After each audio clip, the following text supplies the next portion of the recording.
Hi అండి, మీ బుజ్జి వరలక్ష్మి. ఈరోజు కార్తీక పురాణం 7వ అధ్యాయం అండి. ముందుగా గణపతి ప్రార్థన. వక్రతుండ మహాకాయ కోటి సూర్య సమప్రభ నిర్విఘ్నం కురు మే దేవ సర్వకార్యేషు సర్వదా. 7వ అధ్యాయం శివకేశవాచన విధులు. వశిష్ఠుల వారు జనకునకింకను ఇటుల బోధించిరి. రాజా, కార్తీక మాసము గురించి, దాని మహత్యము గురించి ఎంత వినినను తనివి తీరదు.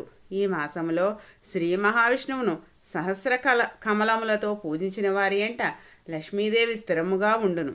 తులసీదళములతో గాని బిల్వపత్రములతో గాని సహస్రనామ పూజ చేసిన వారికి జన్మరాహిత్యం కలుగును. కార్తీక మాసమందు ఉసిరి చెట్టు క్రింద సాలగ్రామం ఉంచి భక్తితో పూజించిన ఎడల వారికి కలుగు మోక్షం ఇంతింత కాదు.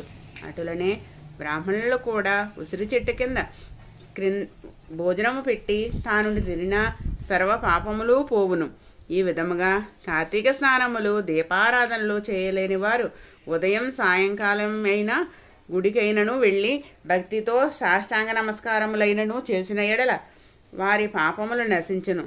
సంపత్తి గలవారు శివకేశవుల ఆలయములకు వెళ్ళి భక్తితో దేవతార్చన హోమాదులు దాన ధర్మములు చేసినచో అశ్వమేధము చేసినంత ఫలము దొక్కుటయేగాక వారి పితృదేవతలకు కూడా వైకుంఠ ప్రాప్తి కలుగును. శివాలయమున గాని విష్ణాలయమున గాని జెండా ప్రతిష్ఠించినచో యమకింకరులు దగ్గరకు రాలేరు సరికదా. పెనుగాలికి ధూళిరాసులు ఎగిరిపోయినట్లే కోటి పాపములైనను పటాపంచలైపోవును. ఈ కార్తీక మాసములో తులసి కోట వద్ద ఆవు పేడతో అలికి వరిపిండితో చక్రాకారముల ముగ్గులు పెట్టి నువ్వులు ధాన్యములు పోసి వానిపై ప్రమిద నుంచి నిండా నువ్వుల నూనె పోసి ఒత్తిని వేసి వెలిగించవలను. ఈ దీపము రాత్రింబవళ్ళు ఆరకుండా ఉండవలను. దీనినే నందాదీపమందురు. ఈ విధముగా చేసి నైవేద్యమిడి కార్తీక పురాణము చదువుచుండిన ఎడల హరిహరాదులు సంతసించి కైవల్యం మోసగెదరు. అటులనే కార్తీక మాసములో ఈశ్వరుని జిల్లుడు పూలతో అర్చించిన ఆయుర్వృద్ధి కలుగును. సాలగ్రామమునకు ప్రతినిత్యము గంధము పట్టించి తులసీదళములతో పూజించవలను. ఏ మనుజుడు ధనము బలము కలిగియు కార్తీక మాసమందు పూజాదులు సలపడో ఆ మానవుడు మరుజన్మలో సునకమై తిండి దొరకక ఇంటింటా తిరిగి కర్రలతో దెబ్బలు తింటూ నీచ స్థితిలో చచ్చును. కావున కార్తీక మాసం నెల రోజులు పూజలు చేయలేని వారు ఒక్క సోమవారమైనను చేసి శివకేశవులను పూజించినను మాసఫలము కలుగును.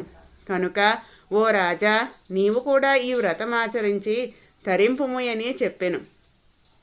నమశివాభ్యాం నవ యవ్వనాభ్యాం పరస్పరాశ్లిష్ట ఉపుద్దరాభ్యాం నాగేంద్ర కన్యా వృషకేతనాభ్యాం నమో నమ శంకర పార్వతీభ్యాం. 7వ రోజు పారాయణము సమాప్తము.